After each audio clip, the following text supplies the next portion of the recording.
Excuse me, sir. Could I stay on your porch until the county plows clear the road?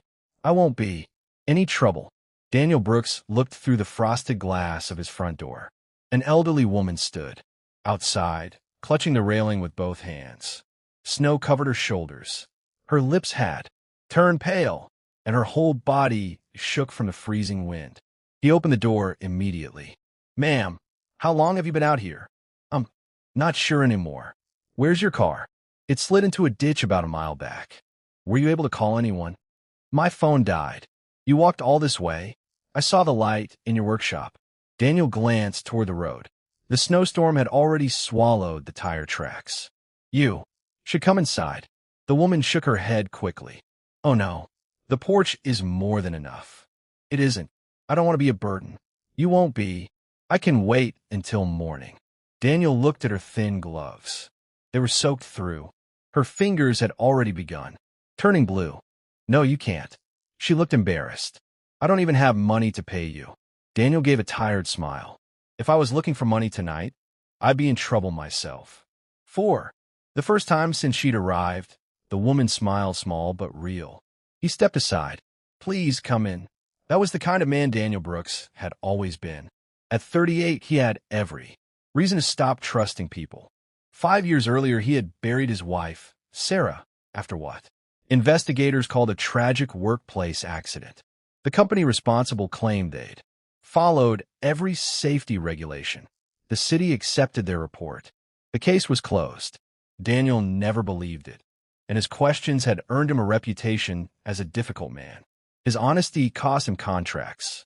His persistence cost him friendships. Now he was raising 7-year-old Emma alone while trying to keep a small woodworking business alive inside the workshop Sarah had helped him build. Some months the bills were paid.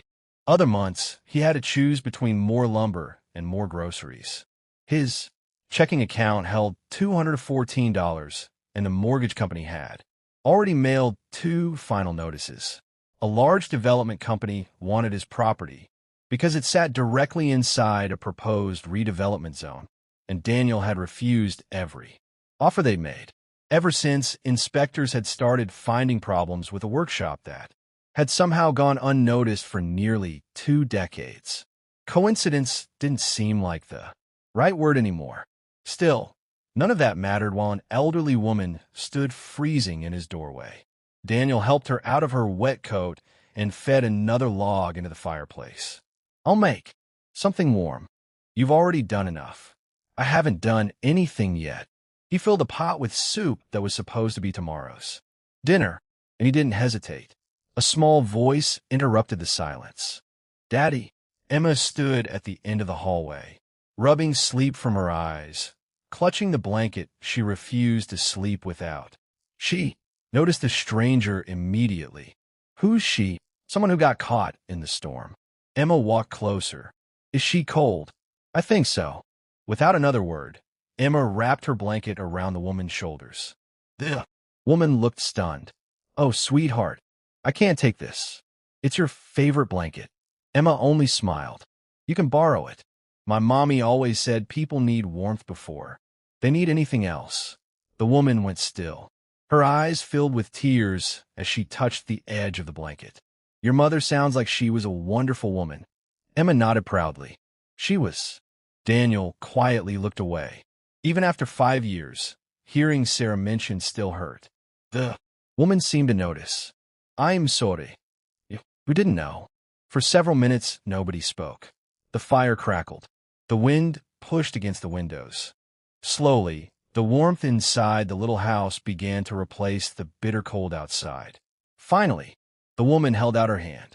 My name is Margaret. Daniel shook it. I'm Daniel. He never asked for her last name.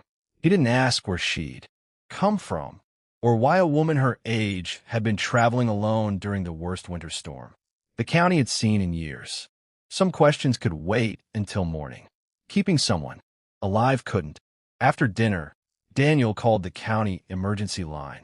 The dispatcher apologized. Roads closed, tow trucks grounded until sunrise. Everyone told to stay put. When he turned around, Margaret was staring across the workshop at a stack of official notices beside his workbench. One envelope bore the logo of Hayes Urban Development. Her expression changed instantly. Fear, recognition, regret, and vanished again almost as fast. "You've heard of them?" Daniel asked. Margaret forced a faint smile. "I've heard the name." Daniel didn't think much of it. Why would he? To him, Hayes Urban Development was simply the company trying to force 11 families from their homes. He couldn't possibly know that the woman sitting by his fire shared its name. Outside, the storm grew stronger. Inside, Emma fell asleep with her head against Margaret's shoulder, and the old woman gently brushed a strand of hair from the girl's face. For a brief moment, she looked less like a stranger and more like someone remembering a family she thought she'd lost forever. So Margaret stayed. Daniel believed he was simply helping a stranger survive a storm.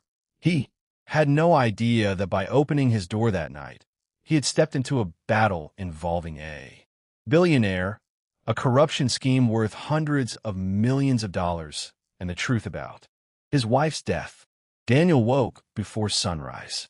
For a few seconds, everything felt normal. Then he remembered Margaret. He found her already awake by the fireplace, a cup of coffee, warming her hands. "I hope I didn't wake anyone." "You didn't. I've always been an early riser." "So was my wife," Daniel said before he meant to. Margaret lowered her eyes. "I'm sorry for your loss." "Thank you." Emma came running in a few minutes later, and Margaret's face brightened at once. There was something strangely familiar in the way she spoke to the girl, gentle, patient, unhesitant, like someone who had once spent years raising a child of her own. Outside, the storm had finally passed, though the road stayed buried. Frank Dawson waved Daniel over. "You hear the news? City's moving the redevelopment hearing to Friday. They're saying construction could begin next month." Daniel frowned. "If they approve it, they'll bulldoze everything." "I know." Frank lowered his voice. "A few families are thinking about taking the money. I can't blame them. What about you?" "I am staying." Frank sighed. "I figured." A black SUV rolled slowly past. It didn't stop, only slowed, the driver's eyes lingering on Daniel's property before it continued down the road. "That's the third one this week," Frank said. "They've been driving around every few days." Daniel tried to shake the uneasy feeling settling into his chest. Back inside, Margaret's eyes moved carefully over family photographs, woodworking tools, old awards, and stopped on Sarah's picture. She was beautiful. She was. "Emma looks just like her." Margaret studied the photograph. "What happened?" Daniel hesitated. "Construction accident." "I'm sorry." "So am I." He opened an old filing cabinet crowded with inspection reports, newspaper clippings, photographs, insurance documents, and Sarah's death investigation. "I kept hoping someone would find something they missed." He held up one report. "The safety inspector signed this 2 days before the accident, but according to the security logs, the inspection happened 4 days later." Margaret frowned. "How is that possible?" "I've been asking myself that for 5 years. No lawyer wanted the case. No reporter cared. Eventually, everyone told me to move on. And you couldn't." Daniel looked toward Emma, coloring at the kitchen table. "If I stop asking questions, what message does that leave her?" That afternoon, Daniel drove Margaret back to the county road where she believed her car had gone off the pavement. They found fresh tire tracks, but no car. No broken glass, no skid marks, no abandoned vehicle. It was as if the car had never existed. "Someone already moved it," Daniel said. "But who?" "I don't know." Another black SUV appeared in the distance. This one not slowing at all, but Daniel noticed its passenger staring directly at Margaret, not at him. "Do you know them?" he asked. "No," Margaret said too quickly.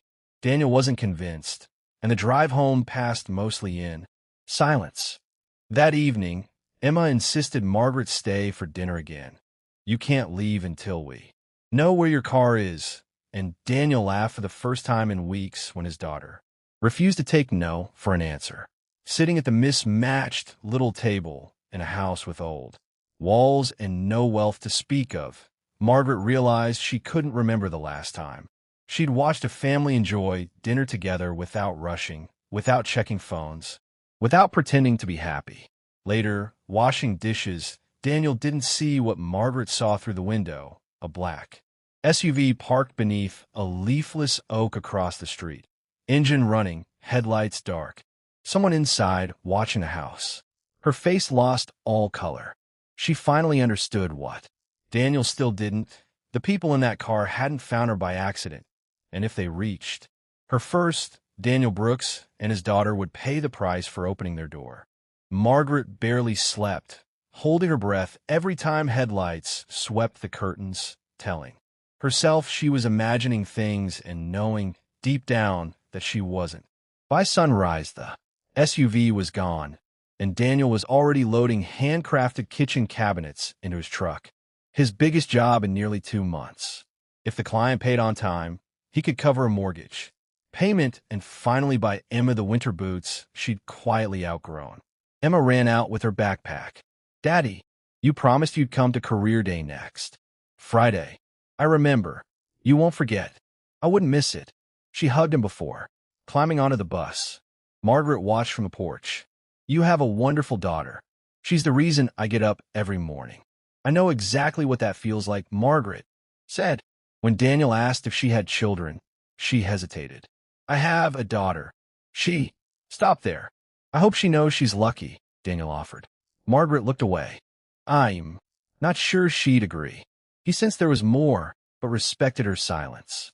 The delivery went perfectly until the homeowner, inspecting every detail with a satisfied smile, grew uncomfortable at the mention of payment.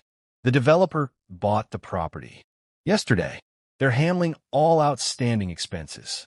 "What does that have to do with my invoice?" "You'll have to speak with Hayes Urban Development." At their temporary sales office, the receptionist barely looked up. She found no record of any outstanding payment, no record of his contract at all. "I built those cabinets. I delivered them this morning." "I'm sorry, sir. So someone erased my contract?" "I'm not authorized to discuss internal records." "Who is?" "The regional director. I'd like to speak with them." "They're unavailable." Daniel folded the invoice and walked out with as much dignity as he could hold on to. The moment the door closed behind him, the receptionist picked up her phone. "He's leaving now." At home, another envelope waited. Final notice, the deadline moved forward without warning. Margaret read every line. "This seems unusually fast." Daniel laughed without humor. "You're not the first person who's said that." Then Frank came running across the yard, pale-faced. Crews were already staking his backyard with orange flags, though the hearing wasn't until Friday, though the decision, they'd told him, had already been made. Daniel grabbed his coat. "I'm coming." Alone, something inside Margaret finally broke. She walked into the workshop and, though she knew she shouldn't, opened Sarah's investigation file. Photographs, inspection reports, engineering drawings, newspaper clippings, Sarah's own handwritten notes, and one folded page that slipped to the floor. A photocopy of an inspection approval. Her hands began shaking. She recognized the signature, not from having met the inspector, but from having seen that exact signature years earlier inside confidential company files. "No, it can't," she whispered. At that exact moment, someone knocked on the front door. Through the window, Margaret saw a man in an expensive dark overcoat holding a leather briefcase, smiling politely. "Good afternoon.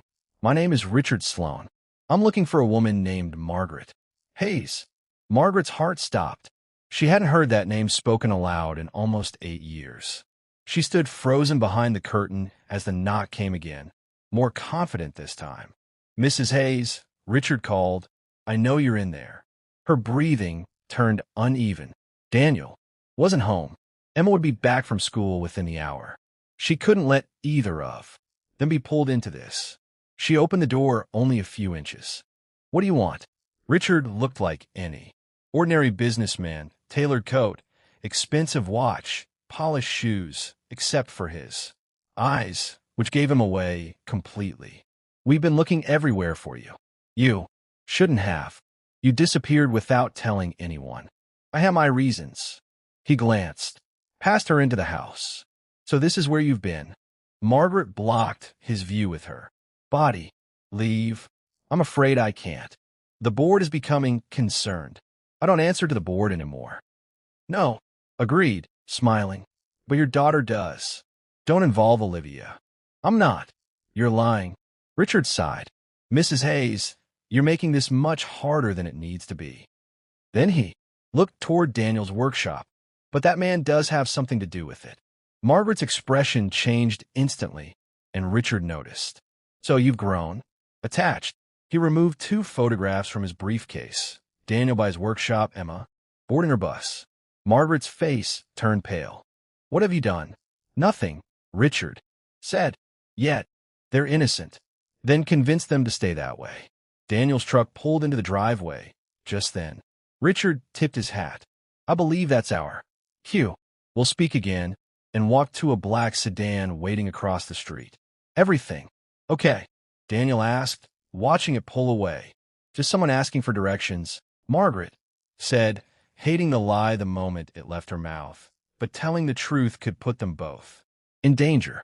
That evening, Daniel spread the city's redevelopment documents across the dining table. Margaret joined him and studied the map.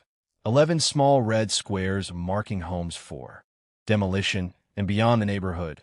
One report claiming the surrounding land was too unstable for construction, while another, dated the same month and signed by a different inspector, declared the exact same land perfectly stable. They contradict each other. Same property, same month, different conclusions. Margaret stared at the signatures, then the company logo, Hayes Urban Development, and felt her stomach twist. Company policy required independent verification before any report could be approved, unless someone higher up had ordered otherwise. I've shown these to 2 attorneys, Daniel said. They told me I'd never prove fraud. And, do you believe them? He looked at Sarah's photograph on the wall. No, I think somebody wants these families gone faster than the law allows.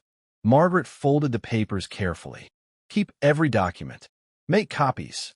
You sound like you've dealt with something like this before. I've seen what powerful people are willing to do when too much money is involved. Daniel gave a tired smile. I guess that makes 2 of us. The next afternoon, at the county records office, a clerk searching for older inspection. Reports found a neighborhood file incomplete, 20 years of records simply transferred with no destination listed, and Daniel the 3rd homeowner that week to ask for exactly what wasn't there. Outside, he spotted the same black SUV from before, and this. Tommy memorized the plate. It pulled away the moment he noticed. For the first time, he stopped believing any of this was coincidence. Someone wasn't just watching the neighborhood. Someone was watching him. That night, in the workshop, Margaret nearly told him everything. Who she really was, who Olivia was, why Richard Sloan had come looking for her, why powerful people suddenly cared about one forgotten widow in a small county. If I told you that helping me might cost you everything, she said, would you ask me to leave? No, you don't even know what you're agreeing to. I know enough. You knocked on my door because you needed help. That's all that matters. Tears gathered in her eyes just as Daniel's phone rang. It was Frank, his voice shaking. Crews had started tearing down the Henderson family's fence without any approval at all, claiming emergency authority. Daniel grabbed his coat and ran, and neither of them realized the battle for the neighborhood had already begun. Daniel reached the Henderson property in minutes. Half the neighborhood had already gathered behind a temporary chain-link fence, 2 excavators idling nearby, workers stripping panels off the family's fence one at a time, while Mrs. Henderson cried in the driveway, "My husband is in the hospital. We've been instructed to proceed," the supervisor said flatly. Daniel pushed through the crowd and demanded to see the authorization. Recognition flickered across the man's face. So you're him. Before he caught himself. The document, it turned out, wasn't even signed. The signature is being processed. That's not how legal authorization works. I'm only following orders. Neighbors had begun filming on their phones, and the supervisor called his crew off. Not because Daniel had one, but because too many cameras were watching. As Daniel turned to go, the man said quietly, "You should have taken the money. You still have time. I'll never sell. We'll see." That evening, Daniel came home exhausted, and Margaret was waiting with a folder he'd copied every document he had. "You actually made copies. You told me to." "This isn't about land anymore," he said. "The Hendersons, the missing records, my unpaid contract, the inspection reports, they're connected somehow." Margaret already knew he was right, but stayed silent. When he finally asked who the man who'd come to the door really was, she admitted, "He works for people I used to know. Friends. No. Family." She closed her eyes. "It isn't that simple. You chose not to push. You don't have to tell me tonight." "Thank you." The next morning, at the courthouse, Daniel requested the original approval records for the redevelopment project and, after an hour's wait, found a soil inspection certificate whose date felt wrong. Comparing it against another report, same property, same inspector, same day, different report numbers, he found one declaring the land unsafe and the other declaring it fit for immediate construction, both carrying the same official seal. Only one could be real. Back home, the moment Margaret saw the signatures, she stopped breathing. "This inspector, I've met him." "When? Where?" "At a company event." "What company?" She looked down. "I can't tell you." "Why not?" She glanced at Emma, drawing across the room. "Because if I do, your daughter could become a target." Daniel felt a chill run through him. Before she could say more, 3 sharp knocks sounded on the door. A uniformed officer stood outside. "Mr. Brooks? I'm Officer Grant. I need a few minutes." He handed Daniel an official notice, a complaint stating he was illegally sheltering a vulnerable adult, preventing her family from contacting her. Daniel understood instantly. Someone wanted Margaret removed. "I don't know what's really happening here," Grant said quietly, "but whoever filed this has influence." There was no name on the complaint.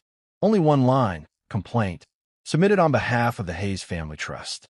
Daniel looked up, then turned slowly toward Margaret. For the first time, he asked the question he should have asked the night she arrived. "Margaret, who are you?" She didn't answer right away. Finally, "My full name is Margaret Hayes." "The same Hayes?" "Yes." Daniel searched her face for a joke that wasn't coming. "You work for them?" "No." "You own the company?" "No. My daughter does." Silence filled the room. "My daughter is Olivia Hayes." Emma looked up from her drawing. "Daddy?" And Daniel quickly smiled at her before lowering his voice again. "The Olivia Hayes? The CEO?" "Yes." Daniel sat down heavily, remembering the young billionaire he'd seen in magazines and on television, praised. In every interview, no article had ever mentioned her mother. "You never told me." "I wanted to. I was afraid of the people following me." He recalled every strange thing since her arrival. The SUVs, Richard Sloan, the police. Complaint, the vanished car. None of it random. He wanted to be angry. Instead, he remembered the frightened, freezing woman on his porch. That moment hadn't been fake. "I understand if you want me gone," Margaret said. "No, but because of me, you were freezing. I didn't know who you were." He smiled faintly. "And if I had, I'd still have opened the door." Margaret covered her face as the tears finally came.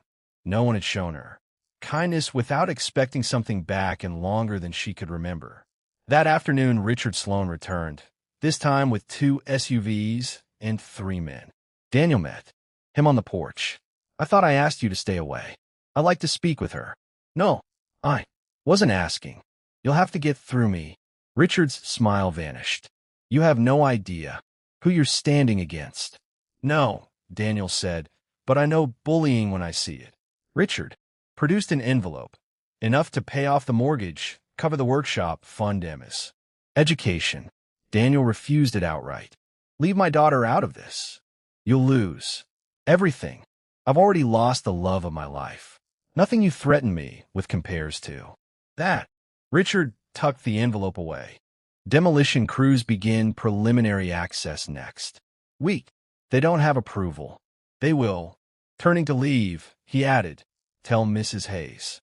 Her daughter has no idea where she's been," and drove off. Margaret had heard it all. "This is my fault." "No, they're choosing to do this." "You don't understand," she said. "Olivia doesn't know Richard is here. He reports to the board, not to my daughter." Daniel's heartbeat quickened. "So, she isn't giving these orders?" Margaret shook her head slowly. "I don't believe she even knows they exist."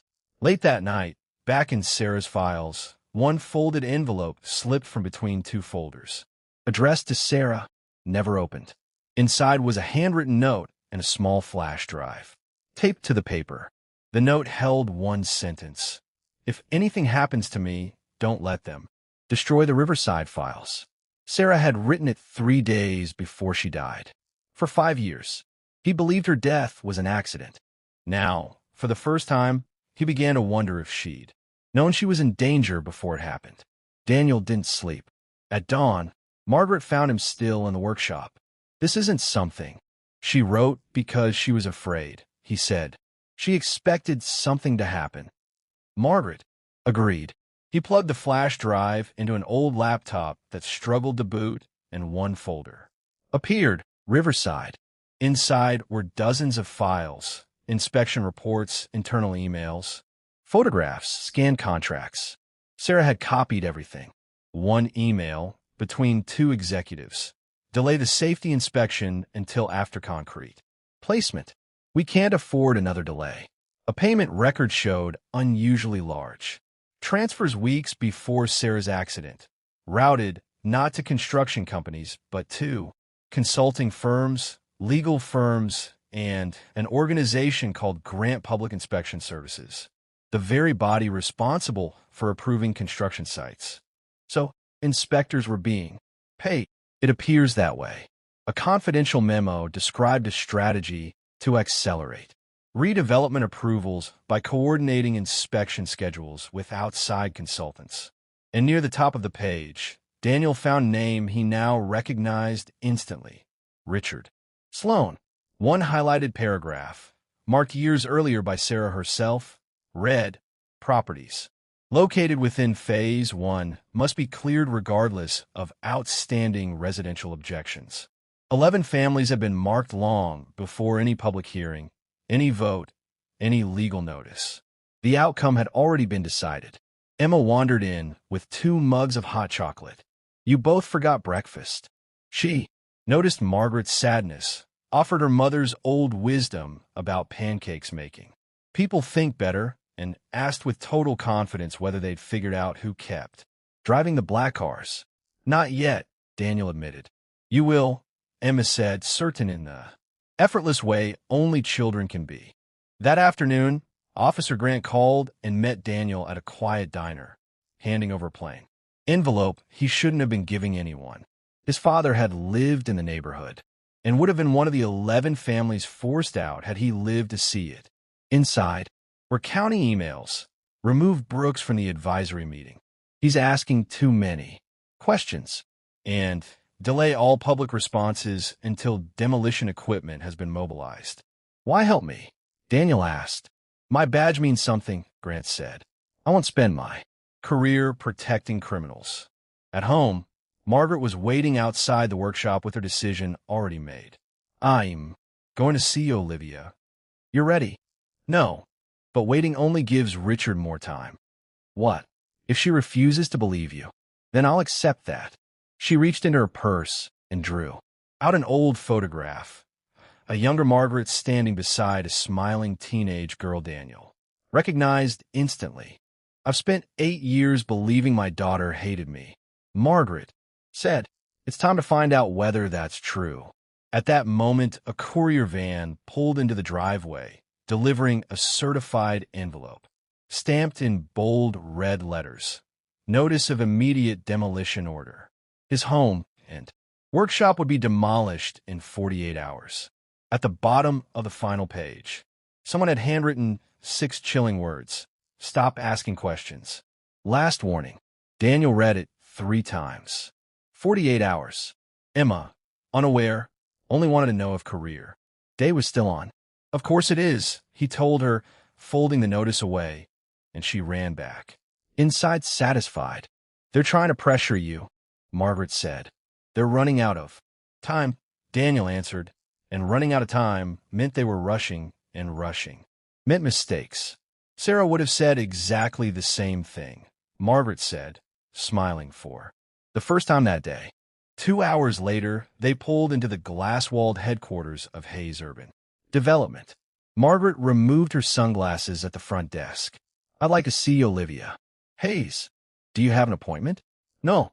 The CEO isn't available. The receptionist stopped mid-sentence, eyes widening. Mrs. Hayes. Phones began ringing throughout the building. News traveled faster than either of them expected.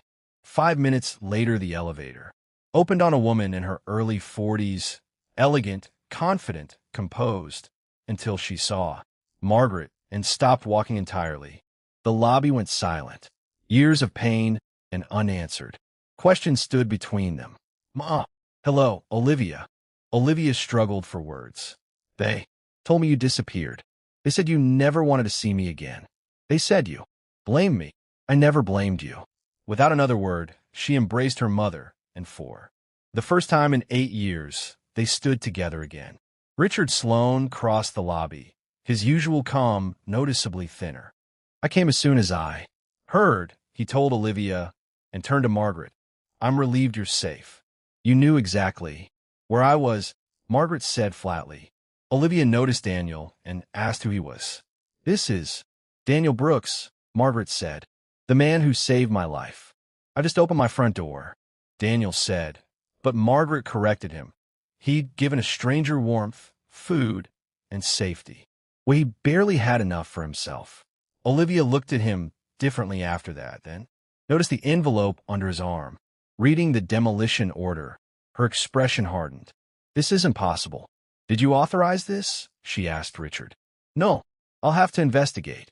In the boardroom, Daniel laid out everything on the table. Sarah's flash drive, the contradictory inspection reports, the county emails, the payment records, officer grants, documents, Sarah's own handwritten note. The reason 11 families are about to lose their homes, Daniel said, and the reason Sarah Brooks lost her life, Margaret added, quietly. Richard called it ridiculous, but Daniel had already opened the final file. A recording. Sarah's voice filled the room. If these inspection reports are false, people are going to die. Another voice, refusing to hear it again. Then Richard's unmistakable. If you do that, your career will be over. And Sarah, without hesitation, I'd rather lose my job than help cover up murder. No one moved. Olivia turned on him. You threaten a whistleblower? That recording proves nothing, Richard said. Until bank transfers filled the screen, millions of dollars moved through shell companies and consulting fees that all led back to accounts he controlled. I've never seen these, Olivia said. You weren't supposed to, Margaret replied. Then came the photographs, cracked foundations, falsified inspection stamps, internal approvals signed, weeks before any public hearing, and finally a document listing all 11 scheduled demolitions, approved almost 6 months before the redevelopment project was ever announced. The public hearing, Olivia said slowly, was never real. It had already been decided, Daniel confirmed. Richard's composure finally cracked. You don't understand how projects like this work. No, Olivia said, her voice firm now. I finally understand exactly how you've been running my company. She pressed the intercom, summoned corporate security, and asked them to contact the state attorney general's office. Within minutes, police entered the building. Richard's arrogance drained away entirely as officers led him out. His last words to Daniel, "This isn't over," met only silence, and, finally, it was over the day Sarah refused to lie. The elevator doors closed on him. Daniel thought only of Sarah, who had tried to tell the Truth alone 5 years earlier. And today, finally, the truth had spoken for itself. Investigators reviewed the flash drive, the financial records, the falsified reports, and a recording of Richard threatening a whistleblower. "You actually believe this?" Richard asked, bitterly. "I believe the evidence deserves to be examined," the investigator answered and led him to the elevator. He turned to Olivia one last time. "You built this company with me." "No," she said. "I built it despite you." By evening, every station was reporting that Hayes Urban Development had suspended its redevelopment project pending a state investigation. County officials involved in the approvals were placed on leave. The Attorney General opened a formal inquiry into fraud, bribery, and falsified inspection records, and the demolition notices for all 11 families were officially suspended. Frank called before sunrise. The orange stakes were gone. The survey crews gone with them. "I never thought I'd see the day," he said. Neither had Daniel. A week later, Olivia drove out alone. No security, no lawyers, just a small wooden box. Emma answered the door first, delighted by the lady from the big building, and Olivia sat. The box on the dining table. Inside was an old silver nameplate, Sarah's, recovered from archive company storage once the investigation began. "Your wife tried to stop what was happening," Olivia said. "She documented everything. If she hadn't, Richard Sloan would probably still be running this company." Daniel couldn't speak. 5 years of wondering whether Sarah's fight had meant anything, and now he finally knew. It had. Over the following months, Richard Sloan and 3 county officials were formally charged with conspiracy, fraud, bribery, obstruction of justice, and evidence tampering. Several inspectors lost their licenses. The fraudulent redevelopment project was permanently canceled, and independent engineers confirmed what Daniel had suspected all along. The neighborhood had never required emergency demolition. All 11 families kept their homes. Sarah Brooks's death investigation was officially reopened, and though prosecutors couldn't change what had happened to her, they publicly acknowledged that critical evidence had been ignored the first time. Her name was finally cleared, remembered not as a woman who questioned authority for no reason, but as the one who tried to protect innocent families. Daniel's workshop filled with new orders faster than he could accept them. Neighbors recommended his work before he'd even finished the last piece. Quietly, without ever announcing it, Olivia arranged for local community projects to hire independent craftsmen instead of large contractors, not out of charity, Daniel came to understand, but because she believed dignity mattered more than gestures. One morning, Emma ran into the workshop with a school assignment about heroes. She hadn't been able to choose just one, so she picked 3, her father, her mother, and Grandma Margaret, who, as Emma pointed out, practically lived there now anyway. Everyone laughed. Margaret wiped away another tear, feeling, after so many lonely years, like she finally belonged somewhere again. Months later, Daniel stood outside his workshop watching children ride bicycles through a neighborhood with no construction equipment, no warning notices, no survey stakes, just families living peacefully. Olivia joined him. "I've been thinking," she said. "That usually means work," he replied, and she laughed. "It does. We're creating an independent construction ethics foundation. We're naming it after Sarah. It will provide legal support for workers and whistleblowers who expose unsafe building practices." Daniel looked toward the sky for a long moment. She would have loved that. I know. Life didn't erase the pain Daniel carried. He still missed Sarah every day. Some losses never fully disappear, but they no longer defined every tomorrow. Instead, her courage had become the reason other families would never live through the same tragedy. All because one exhausted single father had looked at a freezing elderly woman on his porch and chosen kindness over convenience. Sometimes the greatest changes in life don't begin with wealth or power or influence. Sometimes they begin with a simple invitation. Come inside. If Daniel had closed that door, 11 families would have lost their homes. A whistleblower's sacrifice would have stayed buried. A mother and daughter might never have found each other again, and the truth would have remained hidden forever.